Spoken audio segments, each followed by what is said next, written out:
အားလုံးပဲမင်္ဂလာပါ2B anime ကနေကြိုဆိုပါရစ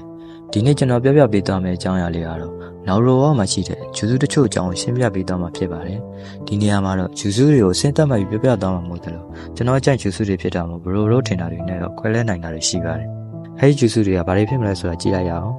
ချီကာဂိုတန်းဆဲချီကာဂိုတန်းဆဲဟာဂျုံငယ်တစ်ခုဖန်တီးခြင်းလို့အဓိပ္ပာယ်ရပြီးကမ္ဘာမြေဆဲအားကိုထိန်းချုပ်ကဆောင်းဝင်းတစ်ခုဖန်တီးလိုက်တာပါဘောဆောင်ရဲ့အတွင်းကပတ်ဝန်းကျင်မှာရှိတဲ့မြေကြီးတွေအေယာမကြော်တုံးကြီးတွေနဲ့ရာဝတ္ထုတွေမှန်သမျှကိုစိုင်းရတာစူးစီးလိုက်တာပါစူးစီးလိုက်တဲ့အရာတွေကဂျုံငယ်တစ်ခုပုံပေါ်လာပြီးရန်သူကိုပိတ်လောင်ထားနိုင်တဲ့ဂျုစုတစ်မျိုးဖြစ်ပါတယ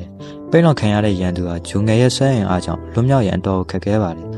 ဘိန်းကိုနိုဟာယာကိုဖျက်ဆီးပြီးနောက်တိုနဲ့တိုက်ခိုက်စင်တော့နောက်တိုရဲ့အမိရှိချောင်းတီဖြစ်ပေါ်နေချိန်မှာတော့အသာလေးပိတ်လောင်ထားနိုင်တဲ့အထိစွမ်းကြီးရဲ့ဂျုစုဖြစ်ပြီးဒီဂျုစုဟာရင်းနှင်းကန်ရှိမှဒါအသုံးပြုလို့ရတဲ့ဂျုစုဖြစ်ပါတယ်ခါမွေဂျုစုဟာအရာဝတ္ထုတွေကိုအခြားတာမရှင်တစ်ခုတည်းသို့ပို့ပြပြီးစပေတိုင်းတင်ဂျုစုမျိုးစားဖြစ်ပါတယ်ခါမွေဂျုစုကိုအသုံးပြုပြီးအရာဝတ္ထုတွေလူတွေကိုအခြားတာမရှင်တစ်ခုသို့ရွှေ့ပြောင်းနိုင်ပါတယ်အဲဒီဒါမရှင်ကိုခါမွေဒါမရှင်လို့လည်းခေါ်ပါတယ်ခါမွေဂျုစုကိုဥချီယာအိုဘီတိုနဲ့ဟာတာကဲခါယီတို့ကအဓိကအသုံးပြုခဲ့ကြပြီးမန်ဂီကိုရှာရင်ကန်ပတ်ဆိုင်မှသာအသုံးပြုနိုင်တဲ့ချက်စုပဲဖြစ်ပါတယ်။ခါခါရှိကတော့အိုဘီတိုရဲ့ရှာရင်ကန်မျိုးလုံးကိုရရှိပြီးတော့သူ့ရဲ့ကြိုးစားအထောက်မှုတွေကြောင့်ခေါမူအီကိုသုံးနိုင်တာပါ။အိုဘီတိုဟာအရာဝတ္ထုတွေကိုသူ့ရဲ့ခေါမူအီသုံးပြီးကိုယ်ပိုင် dimension တစ်ခုတည်းရွှေ့ပြောင်းထားနိုင်တယ်လို့ပြန်လည်ပြီးတော့လည်းထုတ်ယူနိုင်ပါတယ်။ရန်သူတွေရဲ့တိုက်ခိုက်မှုတွေကိုလည်းခေါမူအီသုံးပြီးရှောင်ရှားနိုင်ပါတယ်။အိုဘီတိုဟာသူ့ကိုယ်သူအခြား dimension တစ်ခုတည်းပို့ဆောင်နေခြင်းမှာတိုက်ခိုက်မှုတွေကိုတော့မပြုလုပ်နိုင်ပါဘူး။ဒါကိုမီနာတိုနဲ့ဘတ်တယ်မှာထင်ရှားတွေ့ခဲ့ရပြီးမီနာတိုကပုံမြန်တဲ့သူအနိုင်ရမှာပဲလို့ပြောပြီ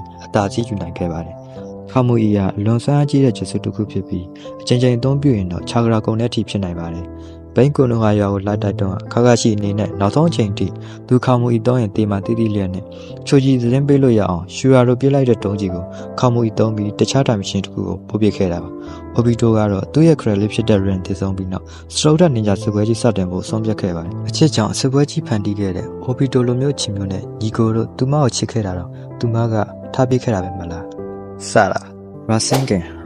်ကိုတော့ပါရမီထူးခြားပြီးအလွန်ညံကောင်းတဲ့ Yellow Flag လို့လူသိများတဲ့စရိုဒါမြောက်ဟိုကာကဲနာမီကာဇက်မီနာတိုကဖန်တီးခဲ့ပါတယ်။မီနာတိုဟာအမိကောင်ပုံးတဲ့သဘောတရားကိုလေ့လာပြီးရာစင်ကန်ကိုဖန်တီးခဲ့တာပါ။ရာစင်ကန်ဟာခြာဂရာတွေကိုလက်ထဲမှာလှည့်ပတ်စေကဖီယန်ပြင်းပြင်းနဲ့တိုက်ခိုက်နိုင်တဲ့ချက်စုပဲဖြစ်ပါတယ်။ရာစင်ကန်မှာဆင်3ဆင့်ရှိပါတယ်။ပထမဆင့်ကတော့ခြာဂရာတွေကိုလက်ထဲမှာစုပြီးထိန်းချုပ်တဲ့ဆင့်ဒုတိယဆင့်ကခြာဂရာတွေကိုလက်ထဲမှာစဝိုင်းပုံစံပြအောင်လှည့်ပေးရတဲ့ဆင့်နောက်ဆုံးဆင့်ကတော့ခြာဂရာတွေကိုလက်ထဲမှာဖီယာပြင်းပြင်းနဲ့ဖိသိက်ကလဲပေးရတဲ့အဆင့်ဖြစ်ပါတယ်။မီနာတိုဟာရာစင်ကန်ကိုပြည့်ပြည့်စုံအောင်တော့မဖန်တီးခဲ့နိုင်ပါဘူး။သူ့ရဲ့ဆရာဖြစ်သူချီယာရာကရာစင်ကန်ကိုပုံမတိုးတက်အောင်ပြုလုပ်ခဲ့ပြီးမီနာတိုဖန်တီးခဲ့တဲ့ရာစင်ကန်ကိုနောက်တိုစီပြန်လက်ဆင့်ကန်တင်ကြားပေးခဲ့ပါတယ်။နောက်တိုဟာဆရာဖြစ်သူချီယာနဲ့ထမ်းမှရာစင်ကန်တင်ယူခဲ့ပြီးသူ့ရဲ့ကိုယ်ပိုင်ဟန်ရီနဲ့ရာစင်ကန်ကိုတက်မြောက်သွားခဲ့ပါတယ်။တရားလုံးရဲ့အနှိမ်ခံအမောခံရဆုံးငတုံးလို့အမြဲပြောခံရတဲ့နောက်ကဖားကန်တဲ့ဆရာကိုကြော်ပြီးအိုရာမာရာစင်ကန်နဲ့ရာစင်ဆူရီကန်ဆိုတဲ့စင်းမြရာစင်ကန်ကိုဖန်တီးနိုင်ခဲ့ပါတယ်။ Infinite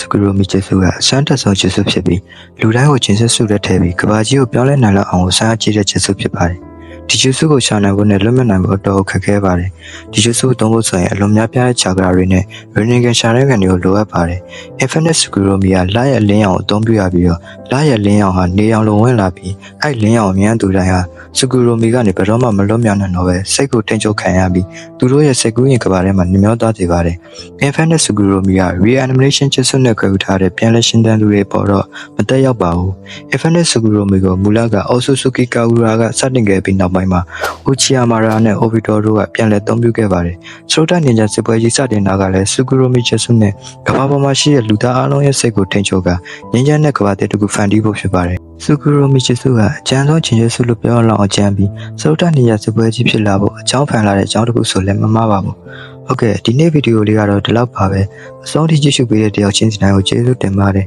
။ပတ်စင်တိုင်းမှာအခုလိုဆက်ဝင်စားတဲ့ဗီဒီယိုလေးတွေကိုအမြဲတင်ဆက်ပေးမှာမို့ကြိုက်တဲ့ဆိုရင် channel လေးကို like and subscribe လေးပြုလုပ်ပေးခဲ့ပါဦး။